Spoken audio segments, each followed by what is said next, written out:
Hello student, आज हम देखने वाले हैं 10 best facilities that Indian army officer gate.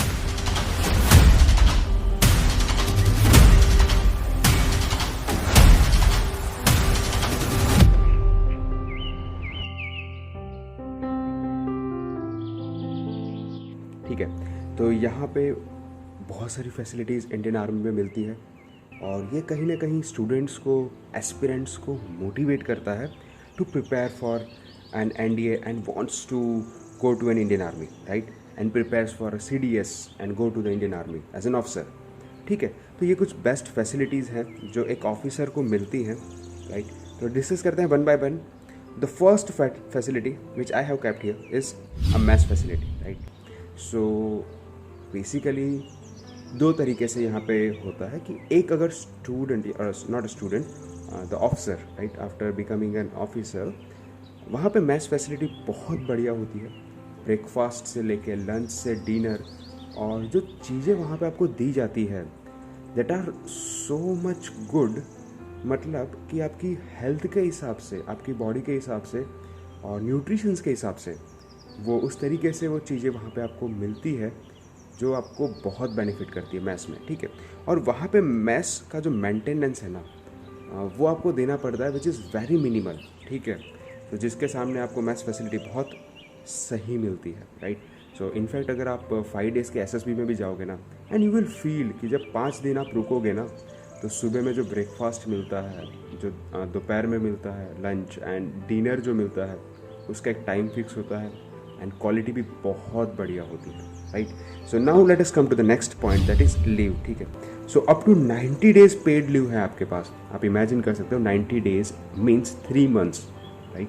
So approximately 3 months आपको लीव मिलती है। नाउ यहाँ पे कंडीशन होती है कि काफ़ी बार अगर काम इतना ज़्यादा है, वर्कलोड ज़्यादा है, तो फिर आपको उतना लीव नहीं मिलता है, बट एट द एंड वो क्यूमुलेटिव होकर नेक्स्ट ईयर में चली जाती है, जहाँ तक मेरा नॉलेज है, ठीक है। तो ये 90 डेज पेड लीव तो आपको एवरी ईयर मिलती ही है। और अप्रॉक्सीमेटली मैं इसलिए कह रहा हूँ क्योंकि जैसे वर्कलोड मैंने कहा ना, कि अगर वर्कलोड है, आपकी ज़रूरत है, तो फिर आपको उस साल वहाँ पे प्रेजेंट रहना पड़ता है, राइट। नेक्स्ट आते हैं railway warrants, right. So no doubt in that कि अगर आप ट्रैवल कर रहे हो तो आपका एक अलग कोटा होता है, जब आप सर्विस में हो तभी भी, और आफ्टर सर्विस भी एक कोटा होता है। So to get the reservation easily, ये एक चीज़ जो मैं एडिशनल बताना चाहूँगा। मोर ओवर यहाँ पे एक और चीज़ मैं आपको ऐड करता हूँ कि फ़्लाइट में भी आपको 50% का फ़ायदा हो जाता है बेस प्राइस पे। और ये जो मैं बता रहा हूँ वो सबके लिए एप्लीकेबल है, ठीक है। जे शोज़, जवान एंड अफसर, ठीक है। अगर आप फ्लाइट में ट्रैवल करते हो, मोर स्पेसिफिकली इंडिगो में, तो आप 50% से जो बेस प्राइस है वो ऑटोमेटिकली डिडक्ट हो जाता है। और ये किसके लिए एप्लीकेबल है? आपके लिए और आपकी फैमिली के लिए भी, ठीक है। सो डेफिनेटली रेलवे वारंट्स की भी बात हमने इसमें कर ली, ठीक है। तो वहाँ पे भी आपको बेनिफिट मिलता है। मोर ओवर अगर मैं अकोमोडेशन की बात करूँ तो मैं अपना पर्सनल एक्सपीरियंस आपको शेयर करता हूँ स्टूडेंट्स, कि एज आई टोल्ड कि my father was in Indian army and after that I have worked, right. So तो जब हम लोग घूमने गए थे नेपाल, राइट, तो बीच में हमें गोरखपुर स्टेशन पे रुकना था। एंड अनफॉर्चुनेटली ऐसा हुआ था कि कुछ अरेंजमेंट नहीं हो पाया था तुरंत ही, okay. So what we have done, we वहाँ पे आर्मी पर्सनल्स के लिए और उनकी फैमिलीज़ के लिए अकोमोडेशन की फैसिलिटीज़ होती है, राइट। तो वो बहुत अच्छा लगा था हमें कि उस वक्त हमें अकोमोडेशन मिल गया था। मोर ओवर मेरा पर्सनल एक्सपीरियंस भी रहा है, और जब मैं ट्रैवल कर रहा था, right, and I was in Pune, तो वहाँ पे भी ऐसा हुआ था कि काफ़ी लेट हो गया था रात को, and not able to get the accommodation easily. और मिल तो जाएगा but that was very costly, ठीक है। So then I was below the age of 25, right. तो उस वक्त ये कंडीशन होती है कि अगर आप 25 की एज से बिलो हो तो ही as a ward you get the facility, ठीक है। ये चीज़ भी एक कंडीशन होती है। So I got an chance to stay over there.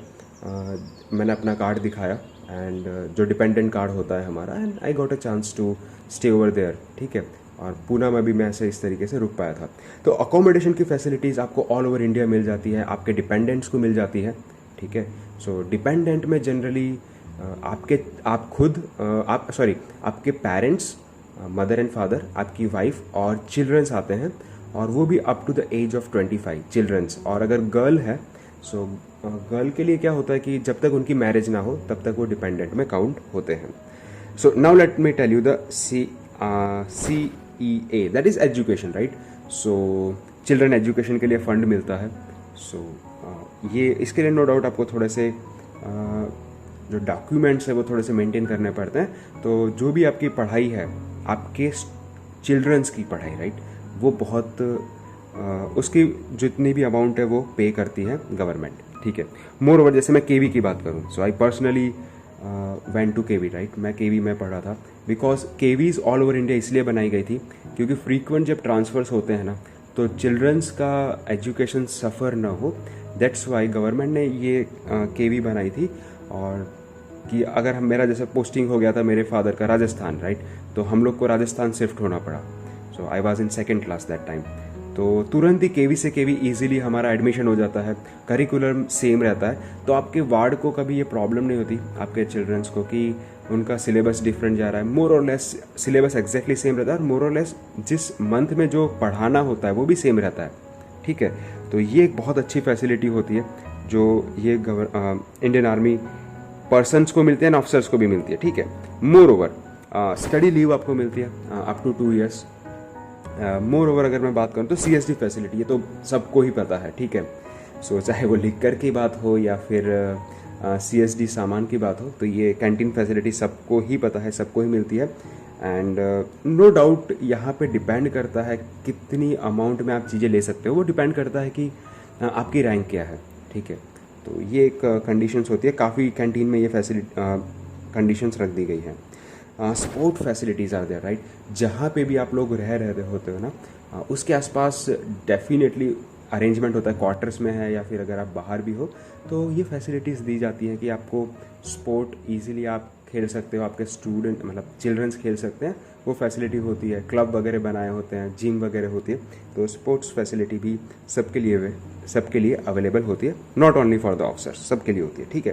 तो इसमें काफ़ी पॉइंट ऐसे होंगे जो सबके लिए वैलिड होंगे, बट ऑफिसर को थोड़ा सा डेफिनेटली बहुत अच्छे से मिलता है, एक डिफरेंस क्रिएट हो जाता है हल्का सा, but that is the part of an army, ठीक है, वो थोड़ा सा है, ठीक है। नाउ अगर सैलरी की बात करें तो हाँ, ये सिर्फ और सिर्फ अफसर के लिए मैंने बताई है कि पर मंथ लेफ्टिनेंट जब बनते हैं, एकदम यंग लेफ्टिनेंट हैं, तो एग्जैक्ट अमाउंट नहीं लिखी है। और जब ट्रेनिंग में होते हो आप, राइट, जब आप ट्रेनिंग में होते हो तो 56,100 पर मंथ आपको मिलता है, this both are per month, right. तो ये सैलरी भी बहुत डिसेंट सैलरी है, ठीक है। आई वुड से कि मेरे हिसाब से तो गुड है, ठीक है। अगर आप किसी प्राइवेट कंपनी में जॉब कर रहे हो उसके कंपैरिजन में मेरा पर्सनल ओपिनियन है कि इंडियन आर्मी में जॉब करना इज़ अ प्राइड, राइट, और बहुत ही ग्रेट अपॉर्चुनिटी होती है वर्किंग इन इंडियन आर्मी। और एज एन ऑफिसर तो मज़ा ही है, ठीक है। नो डाउट हार्डवर्क उतना ही ज़्यादा है। काफ़ी लोग मिसलीड कर देते हैं जब मैं ये कहता हूँ कि आर्मी के बारे में बहुत प्रेज़ करता हूँ मैं आर्मी को, राइट, क्योंकि बचपन से आर्मी का राशन खाया है मैंने, तो I have a great love for army, ठीक है। अगर मैं डिफेंस में बात करूँ तो डेफिनेटली वो होता है, ठीक है, वो जनरल है कि आर्मी एनवायरनमेंट में मैं रहा हूँ, तो आर्मी में मैंने काम किया है मोर ओवर, राइट। सो वो एक प्यार रहेगा आर्मी के लिए। नो डाउट हार्डवर्क है, इतना इजी नहीं होता लोगों के लिए, बट फिर भी it's my personal thing for the army, right, personal love for the army, ठीक है। चलिए, now let us come to the next point है फ्री मेडिकल फैसिलिटीज़, राइट। ये भी बहुत इंपॉर्टेंट होती है, ठीक। But let me tell you कि ECHS जो फैसिलिटी होती है ना, वो आफ्टर रिटायरमेंट भी मिलती है, दैट इज़ वेरी गुड, ठीक है। आप सर्विंग हो उस वक्त आपको फैसिलिटी मिलती है, that is good, but after that, ठीक है, आफ्टर रिटायरमेंट आपको आपकी फैमिली को, दैट इज़ डिपेंडेंट को, मदर फादर को भी फैसिलिटी मिलती है जब तक वो जिएंगे, ठीक है। और कितना भी खर्चा होगा आर्मी देने के लिए तैयार है, राइट। सो और उसका जो मेन सेंटर है वो पुणे में है। अगर कोई मेजर होता है तो आपको पुणे जाना पड़ेगा। और जो रियली मैं गया हूँ Pune for my uncle and who was in army, तो I saw the facilities, the discipline that they have, right, वो बहुत बढ़िया होता है। और मोर ओवर जब ECHS की बात करें तो आपका जो वार्ड है वही कंडीशन होती है वार्ड और घर के लिए कि गर्ल की जब तक मैरिज नहीं हो जाती तब तक उनको ये ECHS की फैसिलिटी मिलती है, एंड जो बॉय है उसको 25 तक मिलती है ये फैसिलिटी, ठीक है। So that's it. और फ्री राशन भी मिलता है जब आप अगर आर्मी में हो, उस वक्त फ्री राशन मिलता है, ठीक है। ये मैंने इसलिए अलग से यहाँ पे मैस फैसिलिटी के साथ मुझे ऐड करना था।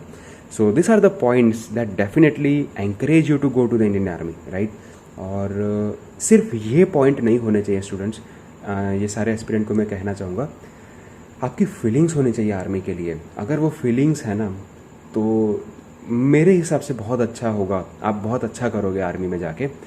और बहुत ज़्यादा भी नहीं होना चाहिए, ठीक है। आर्मी उन्हीं पर्सन को सिलेक्ट करती है जो मॉडरेट है, मीडियम है। Army doesn't want so much intelligent और सो मच डम्प, ठीक है। अगर आप एवरेज हो तो आप आर्मी के लिए फ़िट हो, ठीक है। बहुत सारी ऐसी क्वालिटीज़ होती है, कभी मौका मिलेगा तो I will discuss with you, ठीक है। देखा जाए तो APJ अब्दुल कलाम थे जो जीनियस पर्सन थे, बट वो आर्मी के लिए फ़िट नहीं थे। सो एक अलग ही क्राइटेरिया होता है आर्मी में सिलेक्ट होने का, एंड अगर आप हो जाते हो तो डेफिनेटली ये आपके लिए बहुत ही अच्छी चीज़ होगी, वुड आई पर्सनली बिलीव, ठीक है। तो इसी के साथ मैं ये वीडियो समाप्त करता हूँ। Thank you so much.